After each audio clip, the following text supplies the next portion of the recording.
Hello everyone, I just wanted to check in and show you some of the new fabrics that are in stock. There was a little something that went wrong with that video at the beginning. It was telling me I couldn't record, but it seems like it's going on now. A lot of you have purchased or ordered the new Christmas panels that's come in. Some of you will be familiar with the placemat panel. One panel makes 4 placemats. Many of you have ordered the diagonal Christmas stripe, which is great for binding or backing on a project. Some more of you have requested the all-over print for the poinsettia. There was one panel that came in this collection, which is more of a wall hanging. But I want to give you an idea of what you can do with that panel. This is the panel. You can make a really nice table center out of this. You can make a wall hanging out of this. But I want to show you how you can turn this panel into an apron, which is what I'm doing today, because I felt that an apron panel with this collection would be really nice for Christmas. I've simply taken the panel, and on the side of the panel, for those of you who have purchased this panel or if you'd like to buy one, these are only $10.95, so that's a really inexpensive apron panel.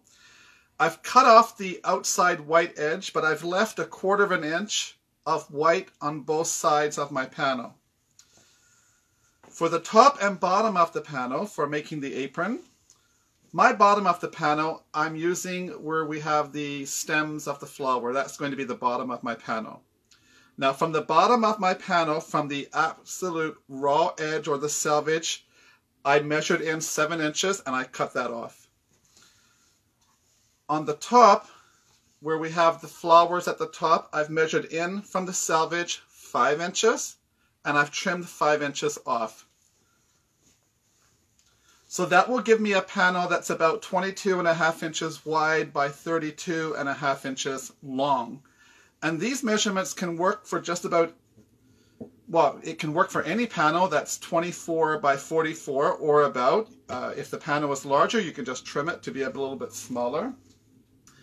Because the panel is a little bit narrow, considering what I normally use for an apron, I've decided that I would take the poinsettia all-over print, and I've cut 2 strips that are 3¼ inch by 32.5 inch, and I've added that to both sides of my panel. You see, it adds a nice trim and it brings the flowers from the center of the panel out to the border of my apron. Then what I've done is at the top of the apron, you just simply need to cut out the sections for the arms. Now, it's very simple for me to get you those. Those are standard cutouts that I use for just about all of my aprons. If you have a printer, it's easy for me to forward that to you to use for the cutouts. For anybody who's already ordered the panel or the fabrics and you want to have that cut out, you can simply email me and I will send that off to you if you've already ordered these fabrics. If you haven't ordered and you want the panel or any of the coordinates to make an apron, I can include that template with your order. So either in the mail with your package or via email as an attachment, I can send you the cutout for the armhole for the apron. What I'm going to do is, what I usually do with all my aprons is I like to put a backing, because I feel that if the apron has a backing, it's more sturdy and you get more wear out of the apron. I'm probably going to back this apron in a solid black because there's a lot of black in the print and I find that putting a solid black on the back will be really nice. Once I back the apron, I have 2 choices. I can put my front and back right sides together, sew around and turn it right side out, or I can simply add the backing and add a binding all the way around. Now, if I were going to put a backing and add the binding all the way around. And my binding, of course, for this one will be the diagonal Christmas stripe because I think it looks great. I'm going to put my backing on my work surface right side down with my panel on top right side up. I'm going to pin it well around the edges, and I will stitch all around the outside of the apron about 1/8 of an inch from the raw edge. And that will hold all my layers together while I'm putting my binding. I add the binding before I put my straps.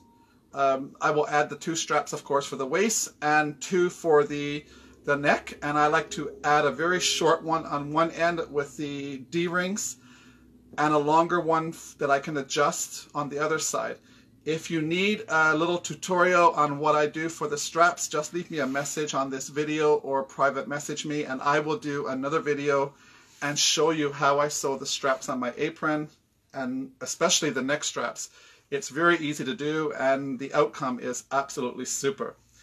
If you want to do the pillowcase method where you're going to put your 2 layers right side together, sew all the way around, turn it right side out, you need to make your straps ahead of time and pin them to the right place about 1/4 of an inch down from the edge for the waist and 1/4 of an inch inside to give yourself that seam allowance for sewing your pieces together.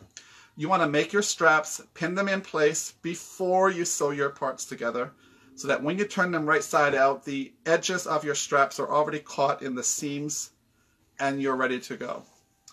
So I thought that that would be something really fun I could show you today, because it's a really, really great panel for making an apron.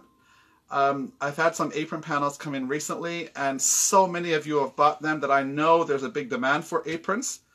Some of you are still waiting for your snowman panels. Those are coming in. They should be in stock next week. And once I get them, I'll be in touch with everybody who's pre-ordered those snowman apron panels. So these, if you're interested, the panel, the large panel to make the apron is $10.95. The poinsettia is $10.95 a meter, but I only used 3 1/4 inches on each side. So that's 6 1/2 inches of this is enough for your 2 borders on the side of the apron. So if you wanted to have a panel to make your apron and you wanted enough of this to do your 2 borders, you don't need to order more than what you need for that particular project. Keep in mind that you do need to make straps. I'm thinking I will make my straps in this poinsettia fabric. So if you ordered, I can make up the exact yardage, but if you ordered 1/2 meter of this, I'm thinking you're going to have probably plenty to do what you need to do for your straps. And well, I'm going to measure that again for you when I get off to be sure. I don't want you to have to buy too much, but I certainly don't want you to have to buy too little to make the straps and to have enough to do this. If you want to buy the placemat, you get 4 placemat panels for $10.95. And this beautiful stripe, this one is a little more expensive. It's the Christmas diagonal stripe. It is $16.95 a meter. But if you're doing just binding or an accessorizing thing on a project, you don't need a lot. So it comes out to be quite a nice fabric that you can buy in a small portion and had a lot of special effect to your project. While I'm here, I just want to share with you quickly the berries fabric, the berries and twigs that everybody has been going crazy for, the Wilmington prints. These are now in stock. A second bolt has just arrived. And again, with this collection, I didn't order a lot, but I ordered the berries and twigs, the stars, which are beautiful. It's a gold star on a light blue background with little snowflakes, and the birch print, which is also really, really nice if you're doing anything that has an outdoor effect. You want to make trees appliqued to a nice snowy background. This birch fabric is really great for that. All of these are just $12.95 a meter. If you have any questions with regards to the project, the apron, if you need any more details, just send me a message and I'll do my best to make sure to get back to you as soon as possible. Thank you for checking in. I see there's been lots of messages and lots of people listening. Thank you for being here. And I'll recheck the messages once I get off, because I've explained before, it's difficult for me to see that far, to see who's leaving the comments. But I'll be in touch. Thank you and have a great day.